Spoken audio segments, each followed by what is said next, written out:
Aos 68 anos, descobri que meu próprio filho era capaz de me ameaçar por telefone como se eu fosse uma estranha qualquer na rua.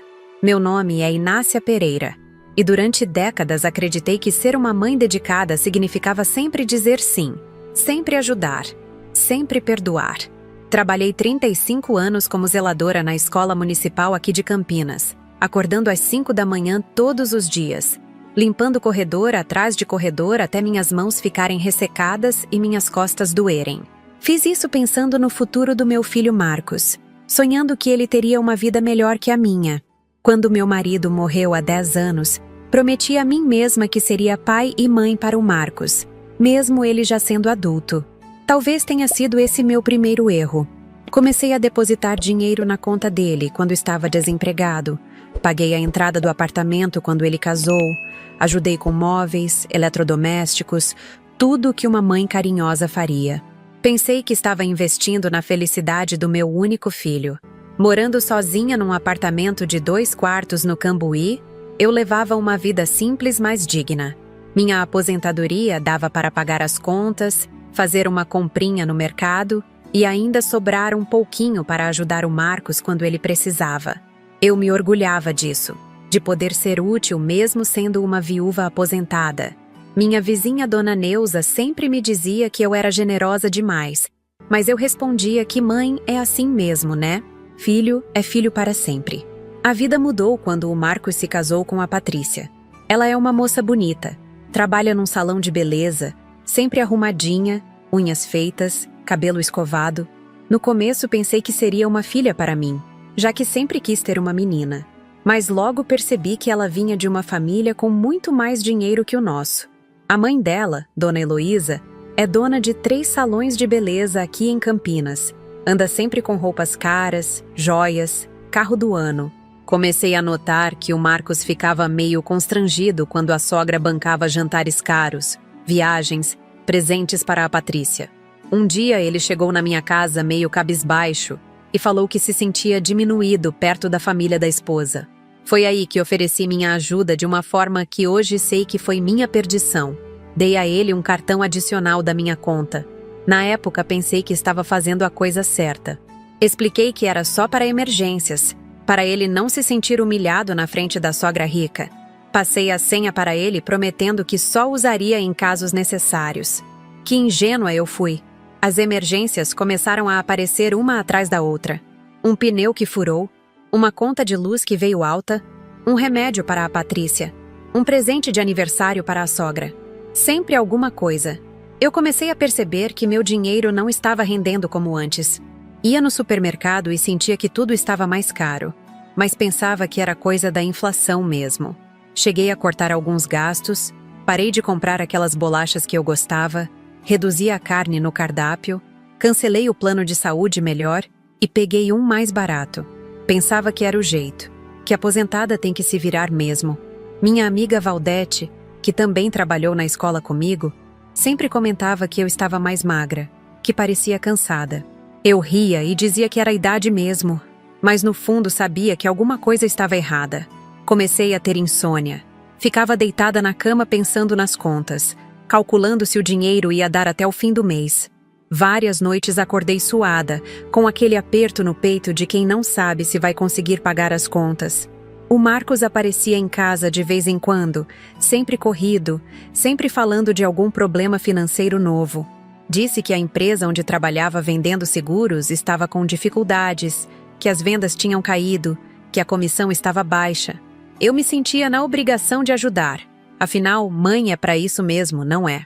Quando ele chegava com a Patrícia para almoçar no domingo, eu fazia questão de caprichar na comida, mesmo que significasse gastar mais do que podia. A Patrícia sempre elogiava minha comida, mas eu percebia um certo ar de superioridade nela. Falava das viagens que fazia com a mãe, dos restaurantes caros que frequentava, das roupas de marca que comprava. Eu ouvia calada, me sentindo pequenininha, mas tentando não demonstrar. Afinal, cada um tem sua realidade, né? Eu tinha que aceitar que a família dela tinha mais condições que a nossa. Dona Neuza, minha vizinha querida, começou a me fazer perguntas que na época achei meio intrusivas. Perguntava se eu estava bem financeiramente, se não estava exagerando na ajuda ao filho.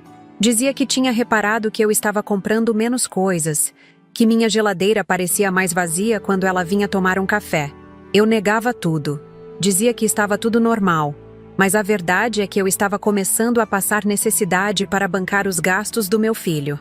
O porteiro do prédio, seu Valdeci, também começou a comentar que via o Marcos sempre apressado, entrando e saindo do prédio com pressa, às vezes em horários estranhos. Uma vez ele me disse que tinha visto meu filho no banco da esquina numa hora que eu estava dormindo, mas na época não dei importância para o comentário. Os meses foram passando e eu fui me acostumando com aquela vida mais apertada. Parei de sair para tomar lanche com as amigas. Cancelei a assinatura da revista que eu gostava. Comecei a economizar na conta de luz, desligando tudo mais cedo. Pensava que era só uma fase ruim, que logo as coisas melhorariam e eu voltaria a ter minha folga financeira.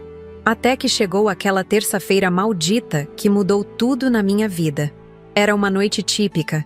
Eu estava no sofá assistindo a novela das 9, com minha caneca de chá e um pedacinho de bolo que tinha feito para durar a semana toda. A casa estava silenciosa, só o barulho da televisão e o vento batendo na janela do meu quarto. Quando o telefone tocou, olhei no relógio e vi que eram quase 10 da noite. Pensei que fosse alguma emergência, porque ninguém liga nesse horário a não ser que seja algo muito sério. Atendi meio assustada, imaginando que pudesse ser algum acidente, alguma notícia ruim. A voz que ouvi do outro lado da linha me gelou o sangue de uma forma que até hoje me arrepia só de lembrar. Era a voz do meu filho, mas completamente alterada, agressiva, gritando de um jeito que eu jamais tinha escutado. A primeira coisa que pensei foi que ele tinha bebido, ou que estava passando por algum surto nervoso. Mas o que ele disse em seguida me fez entender que a situação era muito mais grave do que eu imaginava. Onde vocês estão assistindo esse vídeo agora? Deixa aí nos comentários de qual cidade vocês são, porque essa história que vou contar para vocês vai mostrar como, às vezes, as pessoas que mais amamos são capazes das piores traições. Se inscrevam no canal Vovó. Lembrou porque vocês precisam conhecer cada detalhe do que aconteceu naquela ligação e como isso transformou completamente a minha vida. O que meu filho me disse naquele telefonema foi apenas o começo de uma descoberta que me fez questionar tudo o que eu acreditava sobre família, sobre amor de mãe, sobre confiança. Mas isso que vou contar agora vai chocar vocês tanto quanto me chocou naquele momento. A voz do Marcos estava totalmente descontrolada. Ele berrava no telefone como se eu fosse uma pessoa qualquer que tivesse feito alguma coisa terrível para ele. Mãe, estou tentando pagar a conta com o seu cartão e não está passando. Fale a senha antes que eu faça algo com você. Fiquei paralisada segurando o telefone. Não conseguia entender o que estava acontecendo.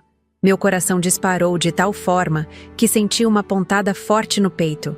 Primeira coisa que passou pela minha cabeça foi perguntar onde ele estava.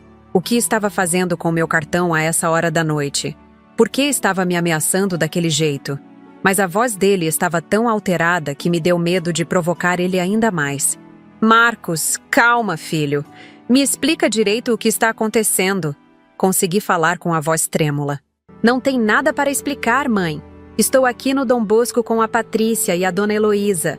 A conta deu R$ 1.200 e seu cartão está sendo recusado. Todo mundo está olhando para a gente. Fala logo essa senha, ou eu vou aí na sua casa resolver isso pessoalmente. R$ 1.200. Gente, vocês têm noção do que significa esse valor para uma aposentada que ganha um salário mínimo e meio? Era quase todo o meu dinheiro do mês. Senti uma tontura terrível. Tive que me apoiar na parede para não cair. O Dom Bosco é aquele restaurante chique do centro de Campinas, onde os pratos custam o que eu gasto de comida numa semana inteira. Enquanto ele gritava comigo, eu ouvia vozes ao fundo. Reconheci a risadinha da Patrícia e a voz impostada da dona Heloísa falando alguma coisa que não conseguia entender direito. Mas o tom era de deboche, como se toda aquela situação fosse culpa minha por ter um cartão que não funcionava direito. Imaginem a humilhação do meu filho naquele ambiente, na frente da sogra que sempre fazia questão de mostrar superioridade financeira.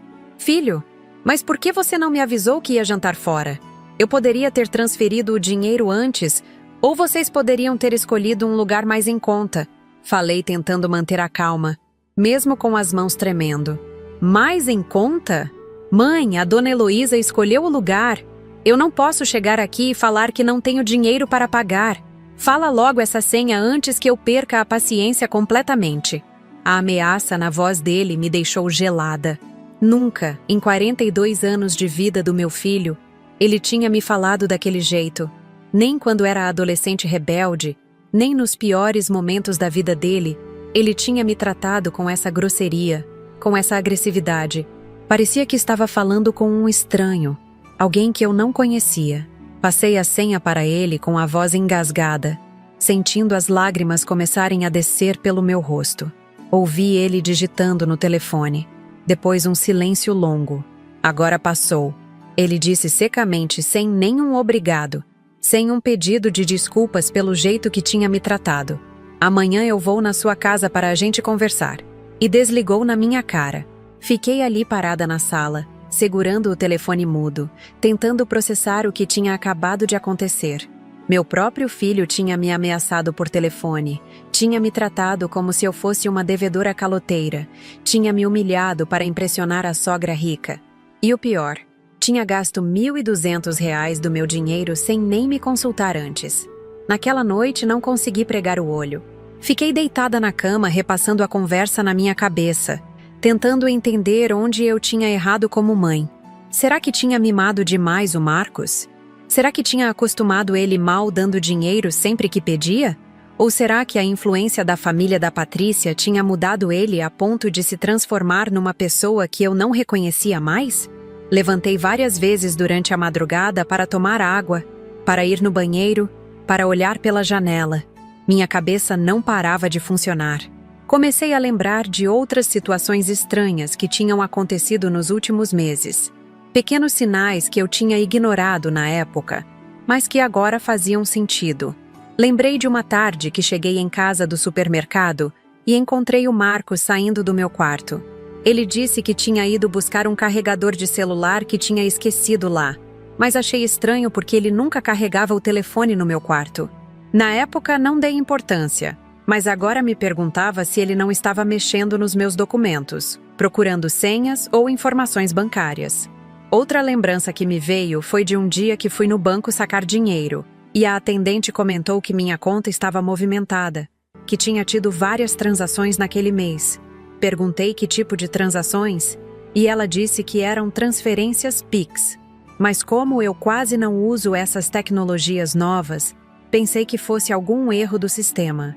Também me lembrei de uma conversa que escutei por acaso entre o Marcos e a Patrícia aqui em casa. Eles estavam na cozinha e eu estava no quarto trocando de roupa quando ouvi a Patrícia falar alguma coisa sobre o esquema da velha estar funcionando bem. Na época pensei que estivessem falando de alguma vizinha idosa, mas agora me deu um frio na barriga pensando que a velha poderia ser eu. As horas foram passando devagar até que amanheceu. Às 7 da manhã levantei, tomei um banho e decidi que precisava entender melhor minha situação financeira. Há meses que eu vinha sentindo aperto no orçamento, cortando gastos, diminuindo a qualidade da comida, mas nunca tinha parado para analisar detalhadamente para onde estava indo meu dinheiro. Peguei todos os extratos bancários dos últimos 6 meses que guardava numa pasta na gaveta da escrivaninha. Sentei na mesa da cozinha com uma xícara de café e comecei a examinar cada movimentação, cada débito, cada transferência. Foi aí que descobri a primeira pista de que algo muito sério estava acontecendo. Havia transferências Pix de valores altos saindo da minha conta em datas que eu não me lembrava de ter autorizado. R$ 200 para aqui, 300 para lá, 500 para acolá. Sempre para contas que eu não reconhecia os números. E o mais estranho, essas transferências aconteciam em horários que eu normalmente estaria dormindo, como 2 da madrugada, 5 da manhã. Peguei uma calculadora e comecei a somar todos esses valores misteriosos. Gente, quando vi o resultado, quase desmaiei ali mesmo na mesa da cozinha. Nos últimos 6 meses, tinham saído da minha conta mais de R$ 8.000 em transferências que eu jamais tinha autorizado. R$ 8.000. Era mais da metade da minha aposentadoria durante esse período. Comecei a tremer das mãos, sentindo uma raiva crescendo dentro de mim que eu não sabia nem que era capaz de sentir. Alguém estava roubando meu dinheiro de forma sistemática, organizada, planejada. E eu tinha uma suspeita terrível de quem poderia ser essa pessoa. Por volta das 9 da manhã, a dona Neuza bateu na minha porta. Ela sempre vinha tomar café da manhã comigo às quartas-feiras.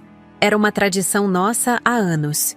Mas quando ela me viu, percebeu imediatamente que alguma coisa estava errada. Meus olhos estavam inchados de tanto chorar. Minha cara estava cinzenta de cansaço e preocupação. Inácia, pelo amor de Deus, o que aconteceu com você? Parece que viu um fantasma, ela falou se sentando na cadeira da frente da minha. Não consegui segurar e contei tudo para ela. A ligação do Marcos, as ameaças, o dinheiro gasto no restaurante, as transferências misteriosas que descobri nos extratos. Ela me ouviu em silêncio, balançando a cabeça com uma expressão de quem já imaginava que alguma coisa assim pudesse acontecer. Inácia, há meses eu venho tentando te alertar sobre isso. Você não reparou como o Marcos mudou depois que casou? Como ele ficou mais interesseiro, mais exigente? E essa nora sua, com aqueles ares de princesa, sempre falando das coisas caras que a família dela tem? As palavras da Neuza doíam porque eram verdadeiras. Ela sempre foi uma pessoa franca, direta, que falava o que pensava sem rodeios. E ela estava certa sobre as mudanças que eu tinha notado no comportamento do meu filho nos últimos tempos. Mas Neuza, ele é meu filho. Como que uma mãe pode desconfiar do próprio filho? Eu criei esse menino, dei tudo o que pude para ele, me sacrifiquei a vida inteira pensando no bem-estar dele. Ela pegou na minha mão com carinho e disse: Querida, infelizmente tem filho que esquece tudo que a mãe fez por ele quando entra dinheiro no meio. Principalmente quando casa com mulher interesseira que quer viver vida de rica com o dinheiro dos outros. Você precisa ir no banco hoje mesmo. Arrumei-me e saí de casa determinada a chegar no fundo daquela história. Na portaria, encontrei o seu Valdeci, nosso porteiro, que me cumprimentou meio sem graça. Dona Inácia, espero que não se incomode da pergunta, mas está tudo bem com a senhora? Tem umas coisas estranhas acontecendo que me deixaram preocupado. Que coisas estranhas, seu Valdeci. Olha, não quero me meter na vida de ninguém, mas seu filho tem aparecido aqui em horários muito esquisitos. Semana passada eu vi ele entrando no prédio às 2 da madrugada. Na terça passada foi às 5 da manhã. Sempre meio apressado, meio nervoso. E já vi ele saindo do banco da esquina várias vezes em horários que a senhora estava aqui em casa. O coração disparou novamente. As peças do quebra-cabeças estavam se encaixando de uma forma que me deixava cada vez mais assustada. Cheguei ao banco com as pernas bambas, mas determinada a descobrir toda a verdade. Pedi para falar com o Antônio Carlos, gerente que me conhece há mais de 15 anos. Seu Antônio, preciso de sua ajuda. Estão acontecendo coisas na minha conta que eu não entendo. Mostrei para ele os extratos e expliquei sobre as transferências misteriosas, os horários estranhos, as quantias altas que estavam desaparecendo. Ele analisou os papéis com atenção, digitou algumas coisas no computador e sua expressão foi ficando cada vez mais séria. Dona Inácia, a senhora está sendo vítima de um tipo de fraude muito comum atualmente. Alguém configurou Pix automáticos na sua conta, transferências programadas que saem todo mês sem a senhora precisar autorizar. Mas como isso é possível? Eu nem sei mexer direito nessas tecnologias. Pois é, dona. Mas alguém que tinha acesso aos seus dados pessoais, sua senha, seus documentos, conseguiu configurar essas transferências. E olha só, as contas que estão recebendo o dinheiro estão todas no nome de uma pessoa chamada Patrícia Cunha Pereira. Patrícia Cunha Pereira, minha nora, a esposa do meu filho, a moça que eu havia recebido na família como se fosse minha própria filha. Ela estava roubando meu dinheiro de forma organizada, sistemática, há meses, junto com meu próprio filho. Antônio continuou investigando e descobriu coisas que me deixaram ainda mais chocada. Além dessas transferências automáticas, havia também saques em caixas eletrônicos feitos com meu cartão em horários que eu estava dormindo. Saques de 300, 400, 500 reais, sempre no limite máximo permitido por dia.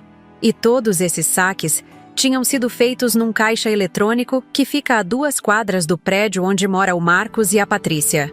Dona Inácia, isso aqui é um caso sério de apropriação indébita e uso indevido de documentos. A senhora precisa tomar uma decisão importante.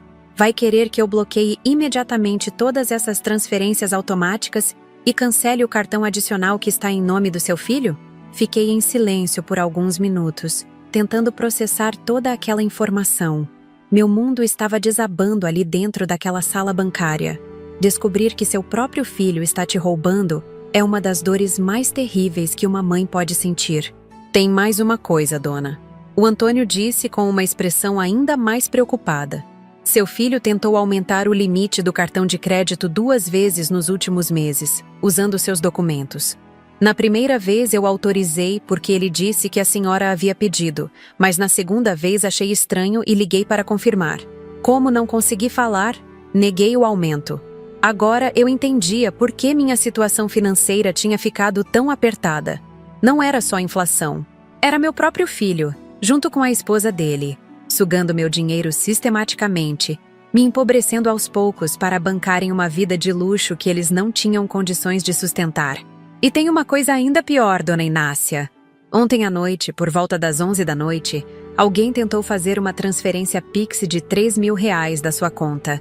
O sistema bloqueou automaticamente porque o valor estava acima do limite configurado para horários noturnos. Mas a tentativa aconteceu exatamente no horário que a senhora me disse que recebeu aquela ligação ameaçadora. R$3.000. Eles tinham tentado roubar R$3.000 de uma vez só. E quando não conseguiram, partiram para a ameaça, para a chantagem emocional, para me forçar a passar a senha que liberaria o dinheiro. Era um plano calculado, friamente executado, sem nenhuma consideração pelo fato de que estavam roubando uma senhora aposentada, uma mãe, uma pessoa que sempre fez de tudo por eles. Seu Antônio, eu quero bloquear tudo. Quero cancelar o cartão adicional. Quero cancelar todas essas transferências automáticas. Quero mudar todas as minhas senhas. E eu quero que o senhor me dê um relatório completo de todas essas movimentações suspeitas para eu levar na polícia. Ele me olhou com respeito e disse: a senhora está tomando a decisão certa, dona Inácia. Infelizmente, casos assim são mais comuns do que imaginamos. Familiares que se aproveitam da confiança de parentes idosos para cometer fraudes. Vou providenciar tudo o que a senhora pediu. Enquanto o Antônio organizava os documentos, eu fiquei ali sentada refletindo sobre como havia chegado naquela situação. Lembrei de todas as vezes que o Marcos pediu ajuda financeira, de todas as desculpas que ele dava, de todos os momentos que eu me privei de alguma coisa para poder ajudar ele. E durante todo esse tempo, ele não estava apenas recebendo minha ajuda voluntária, ele estava roubando meu dinheiro pelas costas. Pensei também na Patrícia, na forma como ela sempre me tratou com educação forçada, nos sorrisinhos meio falsos, na maneira como ela sempre fazia questão de comentar sobre as coisas caras que comprava, ou os lugares chiques que frequentava. Agora entendia que tudo aquilo era bancado com meu próprio dinheiro, roubado através daquele esquema criminoso que eles tinham montado. A raiva que eu sentia estava misturada com uma tristeza profunda, uma sensação de traição que mexia com tudo que eu acreditava sobre família, sobre maternidade, sobre confiança. Como uma pessoa pode roubar a própria mãe? Como uma nora pode participar de um esquema para empobrecer a sogra? Que tipo de pessoas eu tinha criado e acolhido na minha família? O Antônio voltou com uma pasta cheia de documentos. Pronto, dona Inácia. Aqui está tudo. O histórico completo das transferências irregulares, os comprovantes dos saques suspeitos, o relatório das tentativas de aumento de limite não autorizadas. Com esses documentos, a senhora pode fazer um boletim de ocorrência e processar os responsáveis por apropriação indébita. Peguei os papéis com as mãos tremendo.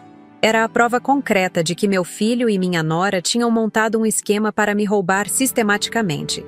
Não era um erro, não era um mal-entendido, não era uma situação desesperadora que justificasse o que eles fizeram. Era crime puro e simples. E agora, dona Inácia, como a senhora pretende lidar com essa situação? Era uma pergunta que eu ainda não sabia responder. Como uma mãe lida com a descoberta de que seu filho é um criminoso? Como uma pessoa de 68 anos encontra forças para enfrentar a própria família numa situação como essa? Mas uma coisa eu sabia: não podia deixar passar em branco. Eles tinham cruzado uma linha que não tinha volta. Saí do banco com aqueles documentos debaixo do braço, sentindo um misto de indignação e determinação crescendo dentro de mim. Pela primeira vez na vida, ia ter que escolher entre ser mãe e ser vítima. E eu já sabia qual escolha ia fazer. Saindo do banco, caminhei pela rua 13 de Maio com aquela pasta de documentos apertada contra o peito, sentindo uma mistura de revolta e coragem que eu não conhecia em mim mesma. O sol estava forte, mas eu sentia um frio por dentro, como se meu corpo ainda não tivesse processado completamente a magnitude da traição que eu acabara de descobrir. Parei numa lanchonete pequena para tomar um café e organizar meus pensamentos. Sentei numa mesa do fundo, abri a pasta e comecei a examinar novamente cada documento, cada prova do roubo sistemático que estava sendo praticado contra mim. A cada página que virava, minha indignação crescia. Não era só o dinheiro, era a frieza com que tudo havia sido planejado. Peguei meu celular e liguei para a Valdete, minha antiga colega de trabalho que sempre foi uma pessoa sensata e corajosa. Quando contei para ela o que tinha descoberto, ela ficou em silêncio por um tempo longo antes de falar. Inácia, isso que você está me contando é muito sério.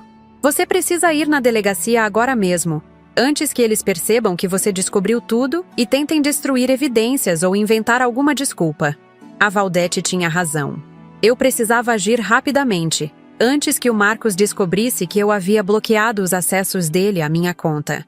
Paguei o café e saí determinada em direção à delegacia da mulher, que fica no centro da cidade.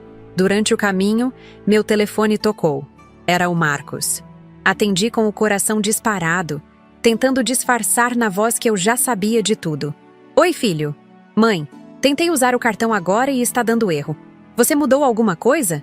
A frieza na voz dele, como se fosse uma coisa normal usar meu cartão sem me avisar, me deixou ainda mais revoltada. Não mudei nada, filho.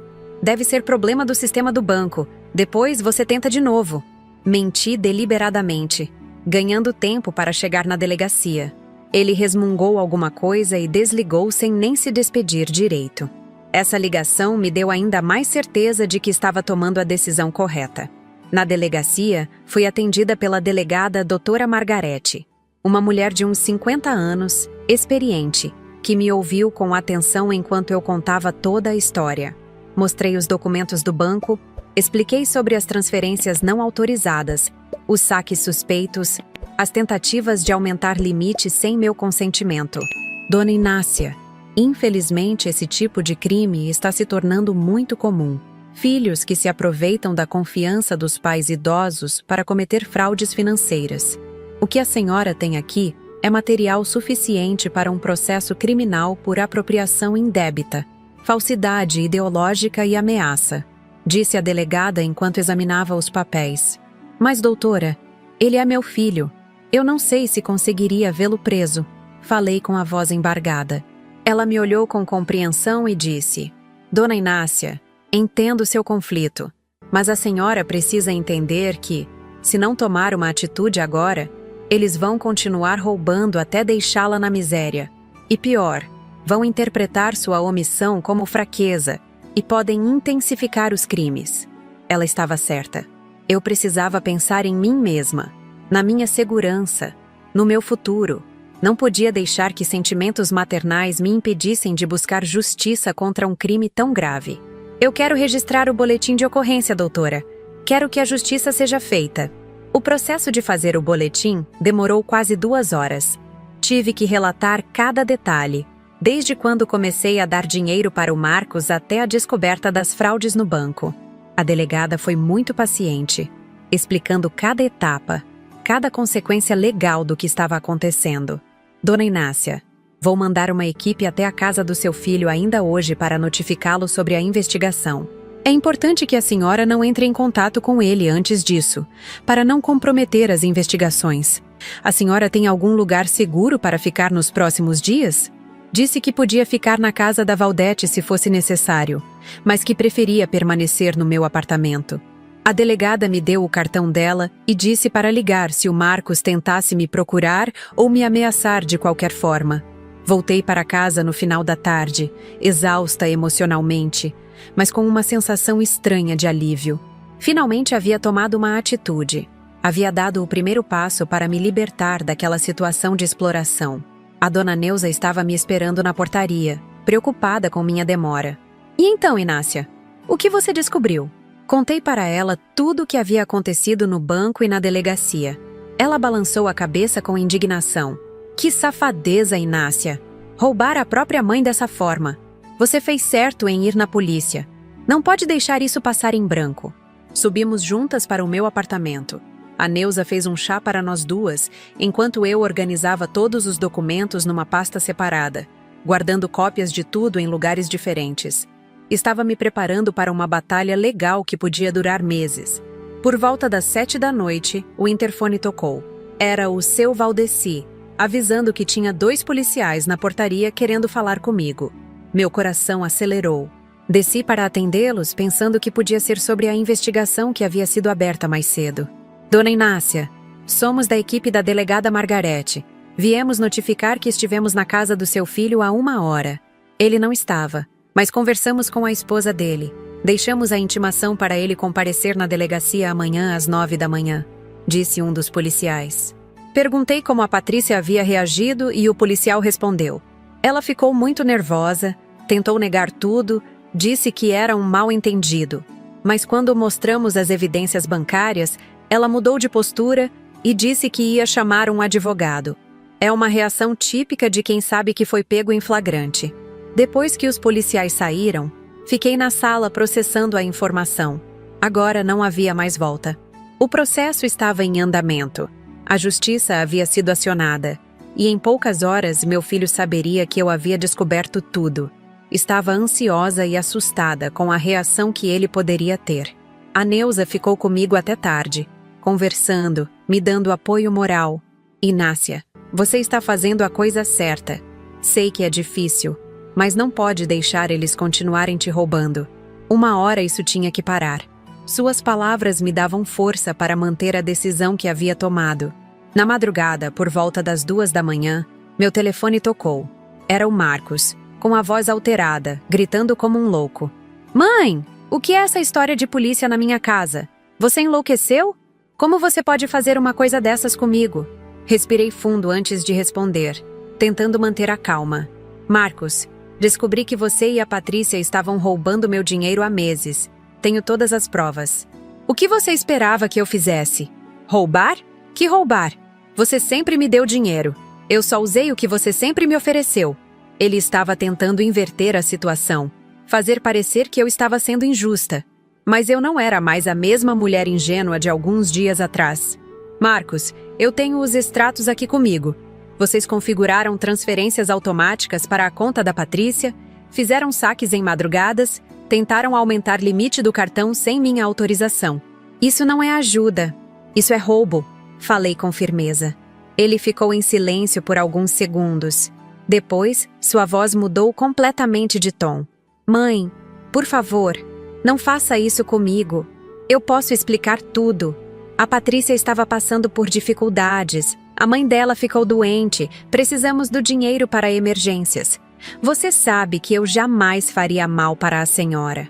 Era a velha manipulação emocional, a mesma estratégia que ele sempre usou para conseguir dinheiro de mim. Mas dessa vez não ia funcionar. Filho, se vocês estavam passando dificuldades, poderiam ter conversado comigo honestamente. Em vez disso, vocês montaram um esquema para me roubar pelas costas. E ainda por cima, ontem à noite você me ameaçou por telefone. Eu não ameacei ninguém. Estava nervoso, só isso. Mãe, por favor, retire a queixa. A gente pode resolver isso em família. Eu pago tudo de volta, prometo. A voz dele estava embargada, como se estivesse chorando. Marcos, já é muito tarde para isso. O processo está nas mãos da justiça agora. Vocês tiveram meses para fazer a coisa certa e escolheram me tratar como uma idiota. Agora vão ter que enfrentar as consequências. Ele desligou o telefone batendo. Fiquei ali segurando o aparelho, sentindo uma mistura de tristeza e alívio. Era doloroso ter que falar daquele jeito com meu próprio filho, Mas ele havia escolhido esse caminho quando decidiu me roubar em vez de me respeitar. Na manhã seguinte, acordei cedo e fui até a delegacia para acompanhar a oitiva do Marcos. Queria olhar nos olhos dele quando fosse confrontado com as evidências. Queria ver se ele ainda tentaria mentir ou se finalmente assumiria o que havia feito. Cheguei lá às 8h30 e fiquei esperando na recepção. Às 9 em ponto, vi o Marcos entrando acompanhado de um advogado que eu não conhecia. Ele me viu sentada lá e veio na minha direção com uma cara de desespero. Mãe, pelo amor de Deus, vamos conversar antes de entrar aí dentro. Não precisa chegar a esse ponto. Mas eu já havia me decidido. Filho, a hora de conversar já passou. Agora é com a justiça. O advogado dele tentou me convencer a desistir da queixa, dizendo que era um mal-entendido familiar que podia ser resolvido sem envolver a polícia. Mas eu já estava cansada de ser tratada como uma tonta que não entende nada. Durante a audiência, que durou mais de 1 hora, o Marcos tentou minimizar o que havia feito. Disse que eu sempre autorizava os gastos, que nunca havia roubado nada. Mas quando a delegada mostrou as evidências bancárias, as transferências automáticas, os saques em madrugadas, ele não conseguiu negar mais nada. O momento mais chocante foi quando descobrimos que, além de tudo que eu já sabia, eles também tinham usado meus dados para fazer empréstimos no meu nome. 3 empréstimos de R$5.000 cada um, que estavam sendo descontados automaticamente da minha aposentadoria. R$15.000 em empréstimos que eu nunca pedi, nunca assinei, nunca autorizei. Agora entendia por que minha situação financeira havia ficado tão desesperadora nos últimos meses. Eles não estavam apenas roubando meu dinheiro, estavam me endividando, comprometendo meu futuro. Quando soube disso, algo dentro de mim se rompeu definitivamente. Marcos, como você pode ter feito isso comigo? Como você pode ter colocado dívidas no meu nome sem eu saber? Você me transformou numa inadimplente aos 68 anos. Ele tentou se explicar. Disse que ia quitar tudo, que era só temporário, que ia assumir os empréstimos. Mas suas palavras soaram vazias. Como eu podia confiar em alguém que havia montado um esquema tão elaborado para me prejudicar? A delegada informou que, com essas novas evidências, o caso ficava ainda mais grave. Além de apropriação indébita, agora tinha também crime de falsificação de documentos para obtenção de crédito. As penas poderiam chegar a 8 anos de prisão. Saí da delegacia sentindo-me estranhamente liberta. Pela primeira vez em meses, eu sabia exatamente onde estava meu dinheiro, quais eram minhas dívidas, qual era minha situação real. Não havia mais mentiras, não havia mais manipulação, não havia mais fingimento. O Marcos me seguiu até a rua, tentando uma última abordagem. Mãe, eu sei que errei. Mas não me abandone agora. Sou seu único filho. A senhora é tudo que eu tenho na vida. Mas suas palavras não me tocaram mais como antes. Marcos, você teve a mãe mais dedicada do mundo e escolheu me tratar como uma vítima. Agora vai ter que aprender a viver com as consequências das suas escolhas. E eu vou ter que aprender a viver sem o filho que eu achei que tinha criado. Caminhei para casa sabendo que minha vida havia mudado para sempre. Mas pela primeira vez em muito tempo, sentindo que tinha controle sobre meu próprio destino. Os dias que se seguiram foram os mais estranhos da minha vida inteira. Chegar em casa sabendo que havia rompido definitivamente com meu único filho me trouxe uma sensação contraditória. Por um lado, um alívio imenso por finalmente ter tomado uma atitude. Por outro, uma solidão profunda que eu não estava preparada para enfrentar. A primeira coisa que fiz foi ligar para o banco e pedir uma segunda via de todos os documentos dos empréstimos fraudulentos que haviam sido feitos no meu nome. Precisava entender cada detalhe desse esquema criminoso para me defender adequadamente. O Antônio Carlos me atendeu pessoalmente e ficou chocado quando soube dos empréstimos. Dona Inácia, isso aqui é falsificação de assinatura em documento público. Vou encaminhar tudo para a nossa área de prevenção à fraude. A senhora não vai precisar pagar esses empréstimos, mas vai precisar provar na justiça que não foi a senhora quem contratou. Ele explicou enquanto organizava uma nova pasta com evidências. Descobrir que não teria que arcar com aquelas dívidas me deu um alívio imenso, mas também me deixou ainda mais revoltada. O Marcos não tinha apenas roubado meu dinheiro. Ele havia arriscado minha reputação, meu nome limpo que construí durante toda uma vida de trabalho honesto. Naquela tarde, recebi uma ligação da Simone, cunhada da Patrícia. Ela estava furiosa. Dona Inácia, o que está acontecendo? A Patrícia me ligou chorando, dizendo que a polícia foi na casa deles, que tem processo, que pode dar cadeia. Isso é verdade? Expliquei para ela toda a situação. Mostrei que tinha provas concretas dos roubos. Simone ficou em silêncio por um tempo longo antes de falar. Dona Inácia, eu sempre desconfiei que havia alguma coisa estranha. A Patrícia, de repente, começou a ter muito dinheiro, comprando roupas caras, fazendo viagens, indo em restaurantes chiques. Dizia que era o Marcos que estava ganhando bem, mas eu achava esquisito. E você nunca perguntou nada para ela? Perguntei sim, mas ela sempre mudava de assunto.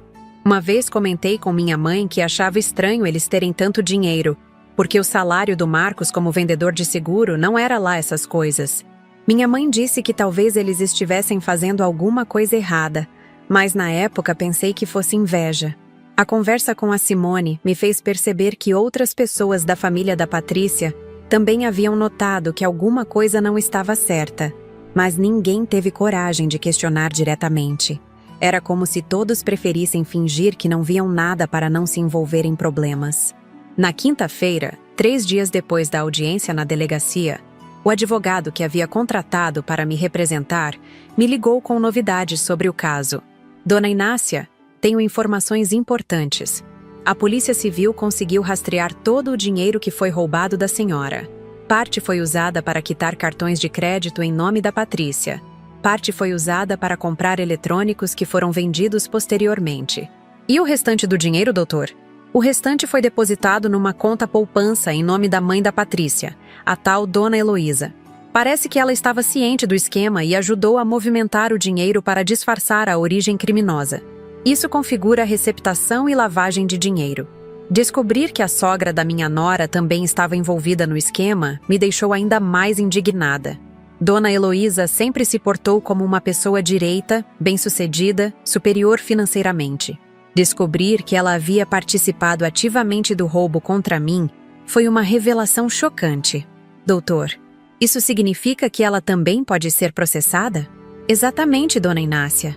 Estamos falando de uma organização criminosa familiar. Não foi um crime isolado. Foi um esquema elaborado envolvendo pelo menos 3 pessoas. Seu filho, sua nora e a mãe dela. Naquela mesma tarde, recebi uma visita inesperada. Era a Dona Heloísa em pessoa, toda produzida, usando joias caras, tentando manter a pose de mulher importante, mesmo sabendo que estava envolvida numa situação criminosa. Dona Inácia, precisamos conversar. Essa situação toda está sendo um mal-entendido terrível. Minha filha está desesperada. Seu filho está sofrendo muito. E tudo isso pode ser resolvido sem envolver a justiça. Ela disse se sentando na minha sala, como se fosse dona do lugar. Dona Heloísa, não há nada para conversar. Vocês roubaram meu dinheiro durante meses. Montaram um esquema criminoso, colocaram dívidas no meu nome. Agora vão ter que responder pelos crimes que cometeram. Respondi mantendo a firmeza na voz. Mas, Dona Inácia, pense no futuro da sua família. O Marcos é seu único filho. A Patrícia pode dar netos para a senhora no futuro. Vale a pena destruir tudo isso por causa de dinheiro? Eu posso compensar a senhora financeiramente. Podemos resolver isso de forma civilizada. A proposta dela me deixou ainda mais revoltada. A senhora está me oferecendo suborno para eu retirar a queixa? Está tentando comprar meu silêncio depois de participar do roubo contra mim? A senhora tem noção de que isso é outro crime? Ela mudou rapidamente de estratégia, tentando me intimidar. Dona Inácia, a senhora precisa pensar melhor sobre isso. Processos judiciais são coisas muito complicadas, demoradas, caras. A senhora tem idade para ficar se estressando com advogados, audiências, todo esse desgaste? Dona Heloísa, eu tenho 68 anos, mas minha mente está perfeita. Não sou a velhinha confusa que vocês pensavam que eu era. Sei muito bem o que vocês fizeram, e vou até o fim para ver justiça sendo feita. Ela saiu da minha casa visivelmente contrariada. mas eu me senti fortalecida por ter conseguido enfrentar mais uma tentativa de manipulação. Era impressionante como essas pessoas achavam que podiam resolver crimes graves com conversinhas e propostas desonestas. Na sexta-feira, meu advogado me ligou novamente com uma notícia que mudaria completamente o rumo da investigação. Dona Inácia, a polícia conseguiu interceptar uma conversa telefônica entre seu filho e sua nora. Eles estavam planejando falsificar uma procuração em nome da senhora para tentar sacar o dinheiro que sobrou na sua conta poupança. Como assim, doutor? Eles não desistiram mesmo depois de todo esse escândalo? Pelo contrário, Dona Inácia. Parece que eles entraram em desespero e decidiram partir para crimes ainda mais graves. A polícia está organizando uma operação para pegá-los em flagrante quando tentarem usar os documentos falsificados. A notícia me deixou chocada e, ao mesmo tempo, me deu a certeza absoluta de que havia tomado a decisão correta. Mesmo depois de serem descobertos, mesmo sabendo que estavam sendo investigados, eles continuavam planejando me roubar. Era uma ganância sem limites, uma falta de caráter total. E quando vai acontecer essa operação, doutor? Provavelmente na próxima segunda-feira. A polícia vai monitorar as agências bancárias e, quando eles aparecerem com os documentos falsificados, serão presos em flagrante. Isso vai agravar muito a situação deles, porque tentativa de estelionato em flagrante é crime inafiançável. Passei o fim de semana numa ansiedade terrível, sabendo que meu filho estava prestes a ser preso, mas ao mesmo tempo aliviada por saber que finalmente não conseguiria me prejudicar mais. A dona Neuza ficou comigo durante todo o sábado, me dando apoio moral e me ajudando a organizar todos os documentos do caso. Inácia, sei que é seu filho e que você está sofrendo, mas pense em quantas outras pessoas idosas passam pela mesma situação e não têm coragem de denunciar. Você está dando um exemplo importante. Ela me disse enquanto tomávamos chá na cozinha. Domingo à noite, véspera da operação policial, tentei organizar meus sentimentos. Sabia que na segunda-feira meu filho seria preso. Sabia que nossa relação familiar havia acabado para sempre. Sabia que teria que reconstruir minha vida sem ele. Mas também sabia que, pela primeira vez em meses, dormiria tranquila sabendo que ninguém mais poderia roubar meu dinheiro. Segunda-feira amanheceu chuvosa. Fiquei em casa esperando notícias, tentando me distrair com televisão, mas sem conseguir prestar atenção em nada. Às 10h30 da manhã, meu telefone tocou. Era meu advogado. Dona Inácia, deu certo. Seu filho foi preso há pouco numa agência do Banco do Brasil no centro. Ele tentou sacar R$8.000 usando uma procuração falsificada com a assinatura da senhora. Os documentos eram tão mal feitos que o gerente desconfiou imediatamente. Senti um aperto no peito ao saber que meu filho estava preso, mas também um alívio imenso. E a Patrícia, doutor? Ela estava esperando do lado de fora da agência, num carro. Quando viu a polícia chegar, tentou fugir, mas foi alcançada 2 quadras depois. Os 2 estão presos agora e vão responder por tentativa de estelionato, falsificação de documentos e associação criminosa. E a mãe dela? A dona Heloísa ainda não foi presa, mas tem mandado de busca e apreensão contra ela. Provavelmente será detida nas próximas horas. Desliguei o telefone e fiquei ali sentada na sala, processando a informação. Meu filho estava preso. Depois de 42 anos sendo sua mãe, nossa relação havia chegado a esse ponto. Chorei por alguns minutos, não pelo criminoso que ele havia se tornado, mas pelo menino que eu havia criado e que não existia mais. Por volta das 2h, recebi uma ligação da Simone. Ela estava desesperada. Dona Inácia, soube que prenderam a Patrícia e o Marcos. Minha mãe está tendo um treco, dizendo que nossa família está desonrada. O que vai acontecer agora? Expliquei para ela que eles teriam que responder pelos crimes na justiça, que provavelmente ficariam presos por um tempo considerável. Simone chorava no telefone, dizendo que não sabia que a irmã era capaz de coisas assim. Dona Inácia, a senhora vai visitar eles na cadeia? Vai dar algum apoio para eles? A pergunta me pegou de surpresa. Simone, eles passaram meses me roubando, me humilhando, me empobrecendo. Mesmo depois de serem descobertos, continuaram tentando me prejudicar. Por que eu daria apoio para pessoas que me trataram dessa forma? Ela ficou em silêncio. provavelmente esperando que eu demonstrasse algum sentimento maternal, alguma compaixão pelos criminosos. Mas eu havia aprendido a diferença entre ser mãe e ser otária. À tarde, a delegada Margarete me ligou para confirmar que a operação havia sido bem-sucedida e que os 3 envolvidos no esquema estavam sob custódia. Dona Inácia, com essa prisão em flagrante, o caso fica muito mais sólido. Eles não vão conseguir negar mais nada. E quanto tempo eles podem ficar presos, doutora? Com todas as acusações que temos agora, estamos falando de uma pena que pode chegar a 10 anos de prisão para cada um. É um caso sério de organização criminosa voltada para fraudes contra idosos. 10 anos. Meu filho poderia ficar 10 anos preso por ter me roubado. A ironia da situação me atingiu. Eu havia me sacrificado a vida toda para dar um futuro melhor para ele. E ele escolheu jogar esse futuro fora para me roubar alguns milhares de reais. Naquela noite, sozinha no meu apartamento, comecei a planejar minha vida dali para frente. Agora que sabia exatamente qual era minha situação financeira, que havia recuperado o controle sobre meu dinheiro, que não precisaria mais sustentar os gastos exorbitantes do meu filho, eu podia pensar em projetos pessoais. Lembrei de um sonho antigo que havia guardado numa gaveta há muitos anos: conhecer Portugal, a terra dos meus avós.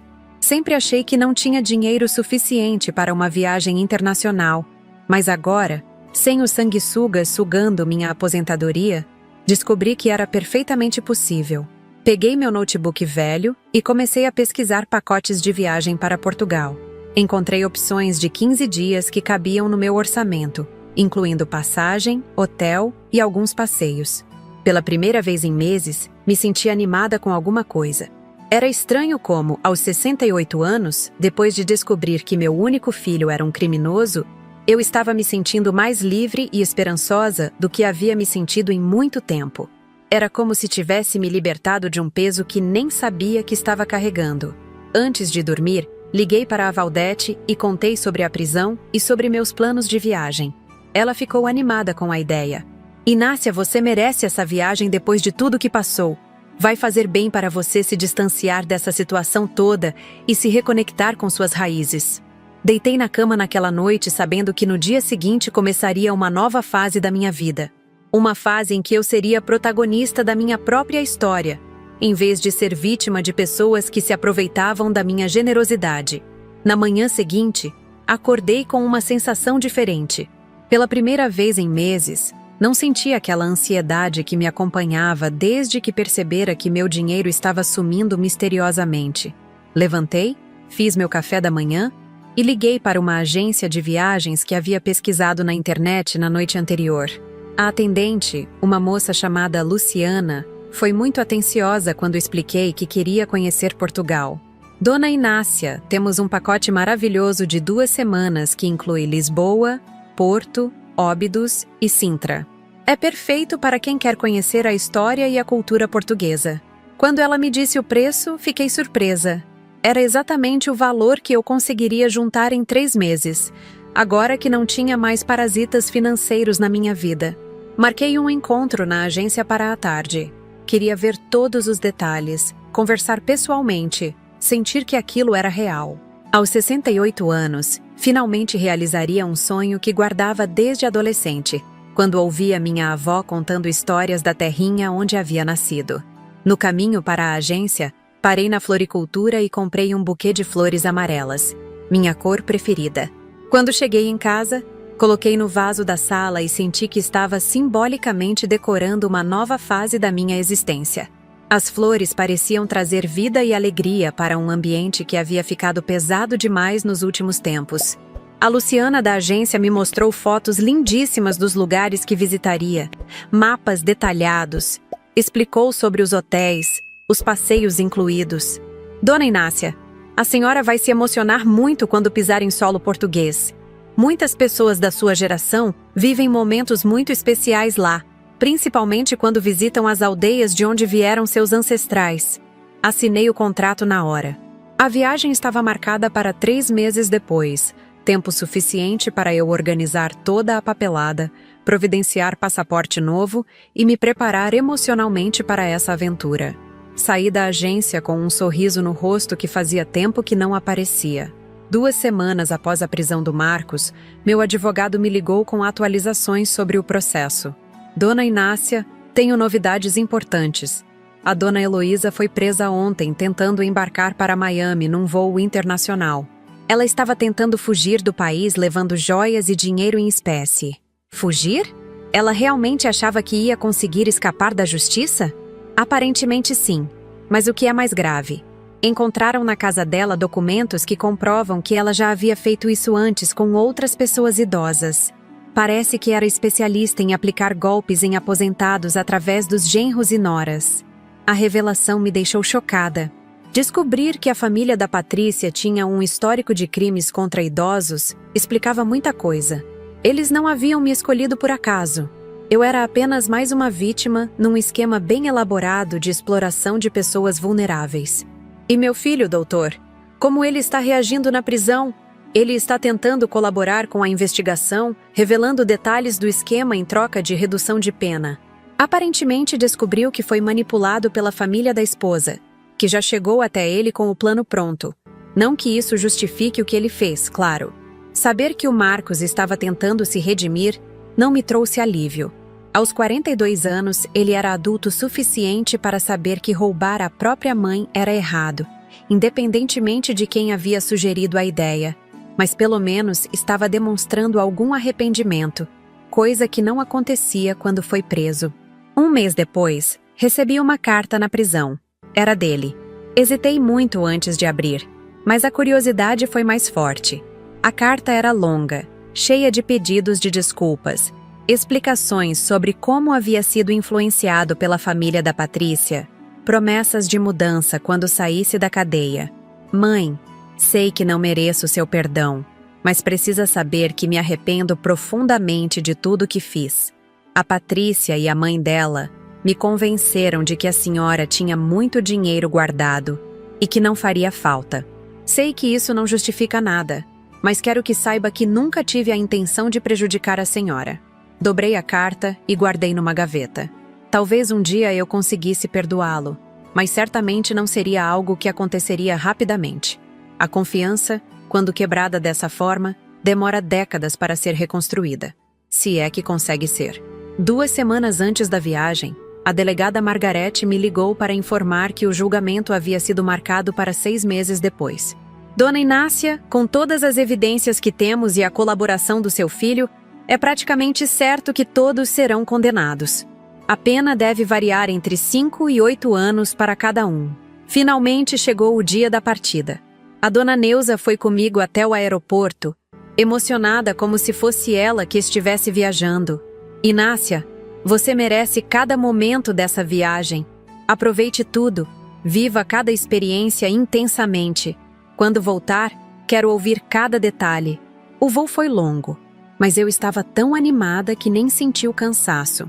Quando o avião pousou em Lisboa e eu pisei pela primeira vez em solo português, senti uma emoção indescritível. Era como se estivesse voltando para casa depois de uma vida inteira longe. O hotel ficava no centro histórico de Lisboa, numa rua de pedras antigas que me fazia imaginar meus bisavós caminhando por ali há mais de 100 anos. Durante os primeiros dias, caminhei pela cidade observando cada detalhe. A arquitetura, as pessoas, os sotaques, os cheiros das padarias. No 3º dia, fiz o passeio que mais esperava. A visita à aldeia de Minho, de onde vieram meus avós. O guia, um senhor português muito simpático chamado Antônio, me ajudou a localizar os registros da família no cartório local. Senhora Inácia, aqui está o registro de nascimento do seu avô. Ele nasceu em 1898, bem aqui nesta aldeia. E olhe, aqui estão os nomes dos pais dele, seus bisavós. Segurei o documento velho com as mãos tremendo de emoção. Era incrível estar tocando num papel que continha a história da minha família. Visitamos a igreja onde meus antepassados se casaram, o cemitério onde alguns estão enterrados, a casa onde provavelmente meu avô passou a infância. Cada momento era uma descoberta, uma conexão com raízes que eu nunca havia conseguido explorar antes. À noite, no hotel em Porto, liguei para a Valdete para contar sobre as descobertas. Inácia, que maravilha! Você está vivendo um sonho que muita gente tem, mas nunca consegue realizar. Isso é o que acontece quando a gente se liberta das pessoas que nos prendem. Suas palavras me fizeram refletir sobre a jornada que havia percorrido nos últimos meses. 6 meses atrás, eu era uma mulher sendo roubada pelo próprio filho, vivendo numa situação de constante ansiedade financeira, sem perspectivas de futuro. Agora estava em Portugal, descobrindo minha história familiar, livre para tomar minhas próprias decisões. No 7º dia da viagem, quando visitava o Mosteiro dos Jerônimos em Belém, encontrei uma brasileira de Minas Gerais que também estava viajando sozinha aos 71 anos. Dona Rosa me contou que também havia passado por problemas familiares e decidido investir em si mesma. Querida, descobri que a melhor forma de superar uma traição familiar é mostrar para nós mesmas que somos capazes de ser felizes, independentemente de quem está ao nosso lado. Essa viagem não é só um passeio, é uma declaração de independência.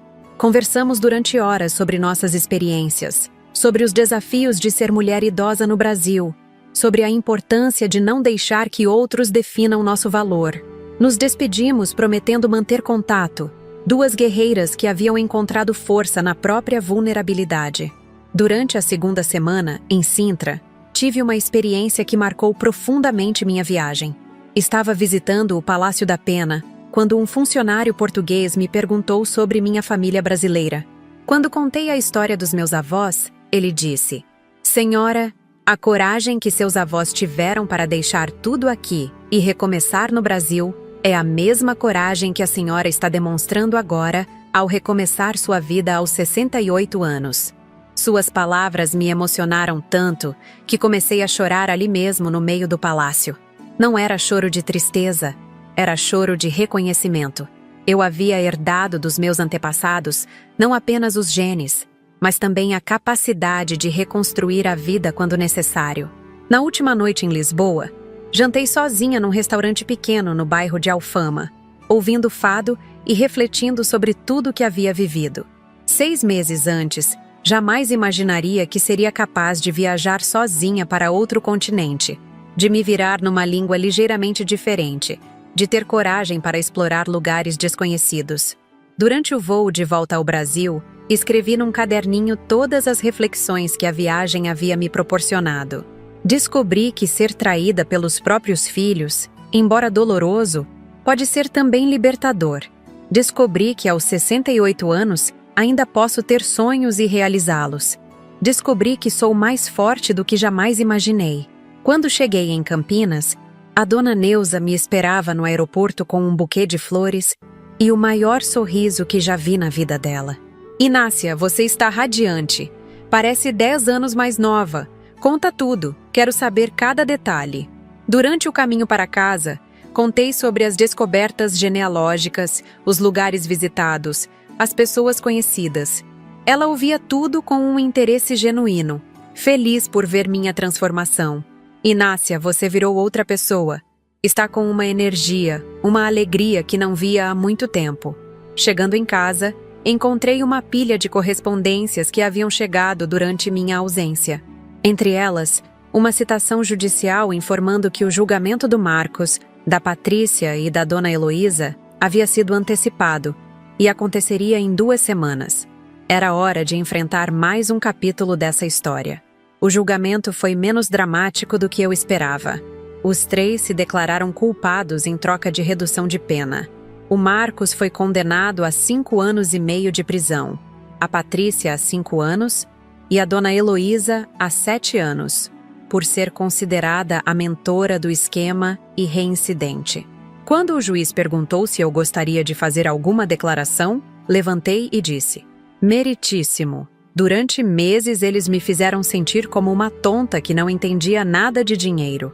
Hoje descobri que quem não entende nada são eles, que jogaram fora uma família inteira por alguns milhares de reais. Eu perdi um filho, mas ganhei minha liberdade. Saí do tribunal com a sensação de dever cumprido. A justiça havia sido feita, os criminosos foram punidos, e eu estava livre para viver minha vida sem medo de ser roubada ou manipulada. 2 meses após o julgamento, Usei o dinheiro que havia recuperado do esquema fraudulento para fazer um curso de informática na terceira idade. Queria aprender a usar melhor o computador, navegar na internet, talvez até criar um blog sobre viagens para a terceira idade. A professora do curso, uma moça jovem e paciente, ficou impressionada com minha disposição para aprender. Dona Inácia, é admirável como a senhora tem sede de conhecimento. Muitas pessoas da sua idade acham que não conseguem mais aprender coisas novas. Filha, descobri que aos 68 anos minha vida estava apenas começando. Não vou desperdiçar os anos que me restam lamentando o passado. Vou usar cada dia para descobrir coisas novas sobre mim mesma. Hoje, um ano após aquela ligação terrível que mudou tudo, sou uma pessoa completamente diferente. Moro no mesmo apartamento, mas transformei o quarto que era do Marcos num escritório onde passo horas planejando minhas próximas aventuras. Já estou organizando uma viagem para conhecer a Patagônia Argentina, outro sonho antigo. A relação com meu filho continua rompida e sinceramente não sei se algum dia será restaurada. Ele ainda tem 3 anos de prisão pela frente. Tempo suficiente para refletir sobre as escolhas que fez. Se um dia quiser se redimir de verdade, saberá onde me encontrar.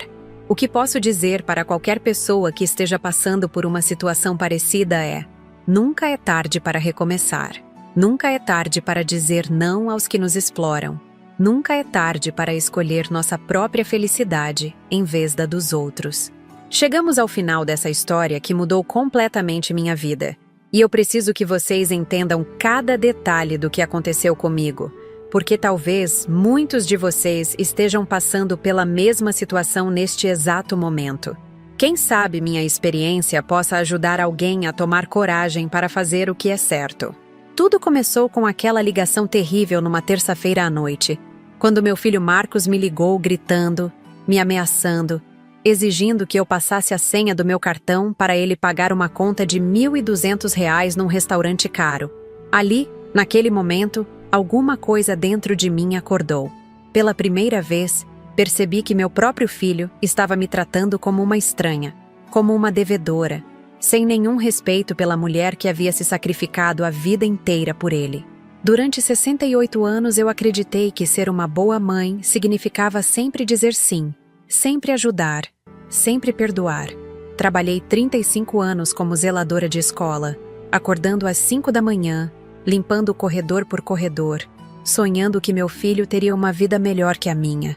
Quando meu marido morreu, prometi que seria pai e mãe para o Marcos, mesmo ele já sendo adulto.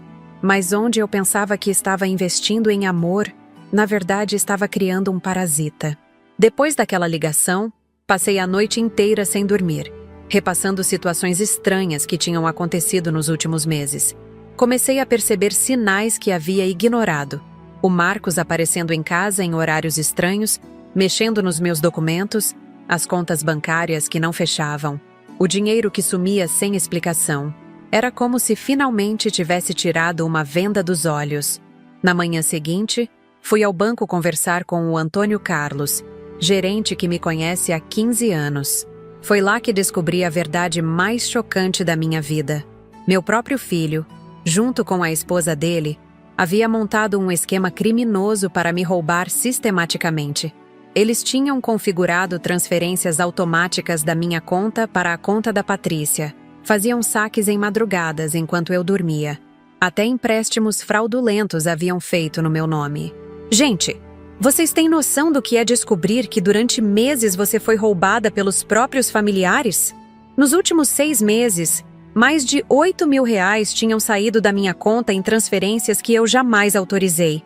E ainda por cima, descobri que eles haviam feito R$ 15.000 em empréstimos no meu nome, comprometendo minha aposentadoria e meu futuro financeiro. Se vocês estão gostando dessa história, por favor, se inscrevam no canal Vovó Lembrou. Apertem o sininho das notificações porque eu conto histórias reais como essa todos os dias. Histórias de pessoas que tiveram coragem de enfrentar situações difíceis e se transformaram completamente. Deixem um like neste vídeo para me ajudar a alcançar mais pessoas que precisam ouvir essas mensagens. O que me deu forças para continuar foi a decisão de ir na delegacia e registrar um boletim de ocorrência contra meu próprio filho.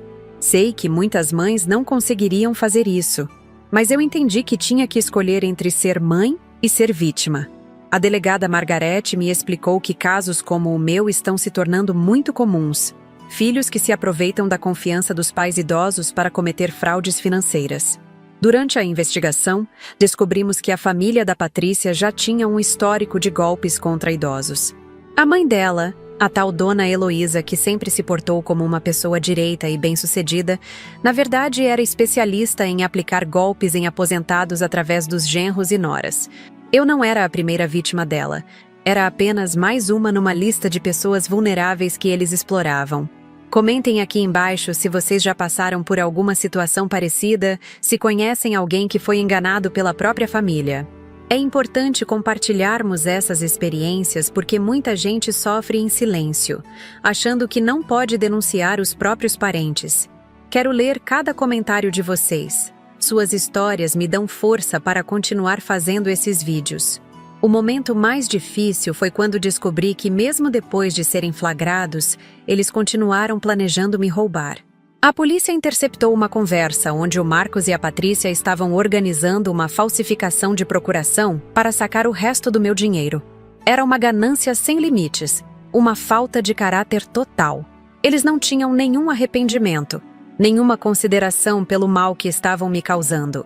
Quando finalmente foram presos em flagrante tentando usar documentos falsificados numa agência bancária, senti um misto de dor e alívio. Dor por ver meu filho sendo levado algemado, mas alívio por saber que finalmente não conseguiria mais me prejudicar. Ali eu entendi que o menino que criei não existia mais. Havia se transformado num criminoso que eu não reconhecia. Quero que vocês entendam uma coisa muito importante. Tomar essa atitude não foi fácil, mas foi libertador. Pela primeira vez em meses, consegui dormir tranquila sabendo que ninguém mais roubaria meu dinheiro. Pela primeira vez em muito tempo, voltei a ter controle sobre minha própria vida, sobre minhas decisões, sobre meu futuro. Se vocês estão assistindo esse vídeo e se identificando com minha história, peço que compartilhem com outras pessoas que possam estar passando pela mesma situação. Muitas vezes a gente acha que está sozinha, que é a única pessoa que sofre esse tipo de abuso familiar. Mas não é verdade. Existe muita gente passando por isso e precisando de coragem para tomar uma atitude. Com o dinheiro que recuperei do esquema criminoso e com a tranquilidade de não ter mais parasitas sugando minha aposentadoria, consegui realizar um sonho que guardava há décadas: conhecer Portugal, a terra dos meus avós. Aos 68 anos, viajei sozinha para outro continente. Explorei as raízes da minha família, visitei a aldeia onde nasceram meus antepassados. Essa viagem foi muito mais que um passeio turístico. Foi uma declaração de independência. Caminhando pelas ruas antigas de Lisboa, visitando o cemitério onde estão enterrados meus bisavós, tocando documentos históricos da minha família, eu entendi que havia herdado dos meus antepassados não apenas os genes, mas também a coragem para recomeçar quando necessário. Por favor, deixem nos comentários de qual cidade vocês estão assistindo. Adoro saber que pessoas do Brasil inteiro acompanham o canal Vovó Lembrou. Vocês são minha família verdadeira agora. São vocês que me dão força para continuar contando essas histórias todos os dias. Cada like, cada comentário, cada inscrição me motiva a seguir em frente. Durante o julgamento, quando o juiz me perguntou se eu gostaria de fazer alguma declaração, levantei e disse uma coisa que resumia tudo o que havia aprendido. Durante meses, eles me fizeram sentir como uma tonta que não entendia nada de dinheiro. Mas descobri que quem não entende nada são eles, que jogaram fora uma família inteira por alguns milhares de reais. Eu perdi um filho, mas ganhei minha liberdade. O Marcos foi condenado a 5 anos e meio de prisão, a Patrícia a 5 anos e a Dona Heloísa a 7 anos por ser considerada a mentora do esquema. Justiça foi feita, mas o mais importante é que descobri minha própria força, minha capacidade de reconstruir a vida quando necessário. Hoje, 1 ano depois daquele telefonema que mudou tudo, sou uma pessoa completamente diferente. Fiz um curso de informática, estou aprendendo a navegar na internet, planejando mais viagens, vivendo cada dia como se fosse uma nova oportunidade de descobrir algo sobre mim mesma. Aos 68 anos, Minha vida estava apenas começando. Comentem aqui embaixo o que vocês acharam dessa história. Quero saber se vocês ficaram chocados com a frieza do meu filho, se vocês acham que fiz certo denunciando, se vocês teriam coragem de fazer a mesma coisa. Gosto muito de interagir com vocês nos comentários, de conhecer um pouquinho da história de cada um. Para quem está chegando agora no canal, se inscrevam e olhem os outros vídeos. Tenho muitas histórias reais como essa, de pessoas que enfrentaram traições, superaram dificuldades, encontraram forças que nem sabiam que tinham. São histórias que inspiram, que ensinam, que mostram que sempre é possível recomeçar. Uma coisa muito importante que preciso falar para vocês. Sei que muitas pessoas assistem esses vídeos pensando se devem ou não denunciar abusos que estão sofrendo na própria família. Minha mensagem é clara. Não importa se é filho, neta, genro, ninguém tem o direito de roubar vocês, de abusar da confiança de vocês, de transformar vocês em vítimas. A família verdadeira é aquela que nos respeita, que nos ama, que nos protege. Pessoas que nos roubam, que nos humilham, que nos exploram, não são família. São apenas pessoas que compartilham nosso sangue, mas não nossos valores. Não devemos nada a quem nos faz mal, só porque nascemos da mesma árvore genealógica. Apertem o sininho das notificações porque posto vídeos novos todos os dias. Cada história é diferente. Cada experiência traz uma lição nova. Tenho certeza de que vocês vão se identificar com muitas situações que conto aqui no canal Vovó Lembrou. Agora preciso conversar sobre uma coisa muito importante com vocês. Fazer esses vídeos diários dá muito trabalho, gente. Tenho que pesquisar cada história, escrever roteiros, gravar, editar, postar. São horas e horas de dedicação para trazer conteúdo de qualidade para vocês todos os dias. Além disso, tenho custos com equipamentos, internet, software de edição. Por isso peço a ajuda de vocês através do Valeu Demais, que é uma forma de vocês fazerem uma pequena doação para ajudar nos custos do canal. Não é obrigatório, claro, mas quem puder contribuir com qualquer valor, mesmo que seja R$5, estará me ajudando muito a manter o canal funcionando e a trazer mais conteúdo para vocês. Cada real doado através do Valeu Demais me ajuda a melhorar a qualidade dos vídeos, a investir em melhores equipamentos, a dedicar mais tempo para pesquisar histórias interessantes. É graças a essa ajuda de vocês que consigo manter o canal ativo com vídeos diários. Comentem se vocês já ajudaram alguém através do Valeu Demais. É muito gratificante saber que existe essa rede de apoio entre nós, que pessoas que nem se conhecem se ajudam mutuamente. Isso é o que eu chamo de família verdadeira. Pessoas que se importam umas com as outras sem interesse próprio. O que mais me emociona nos comentários são as mensagens de pessoas contando que tomaram coragem para enfrentar situações difíceis depois de assistir meus vídeos. Recebo mensagens de mulheres que denunciaram abusos financeiros, de idosos que recuperaram sua autoestima, de famílias que se reconciliaram depois de conversas francas. Isso não tem preço. Para terminar, quero deixar uma reflexão para todos vocês.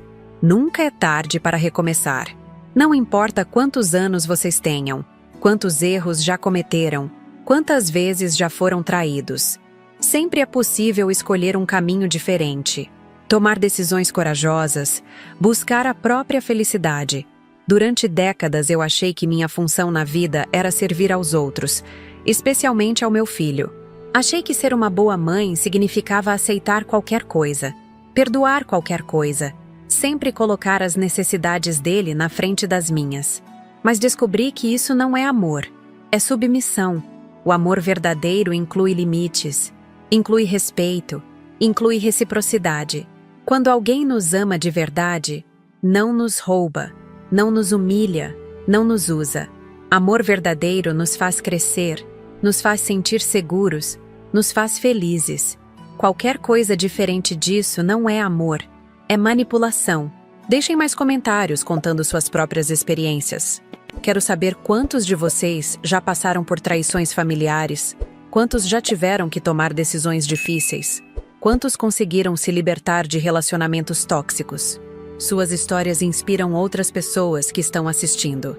Se vocês conhecem alguém que está passando por uma situação parecida com a minha, compartilhem este vídeo. Às vezes a pessoa precisa ouvir a experiência de outra pessoa para perceber que não está sozinha, que é possível tomar uma atitude, que existe vida depois da traição.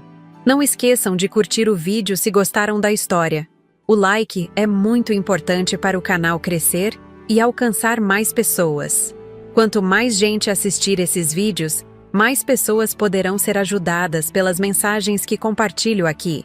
Agradeço de coração a todos que assistiram até o final, que se inscreveram no canal, que deixaram comentários, que ajudaram através do Valeu Demais. Vocês são a razão pela qual continuo contando essas histórias. Vocês são minha família escolhida, minha rede de apoio, minha força para seguir em frente. Até o próximo vídeo aqui no canal Vovó Lembrou, onde sempre tem uma história real, uma lição de vida, uma mensagem de esperança. Fiquem com Deus e lembrem-se sempre, vocês merecem ser respeitados, vocês merecem ser felizes, vocês merecem viver com dignidade. Um beijo no coração de cada um de vocês.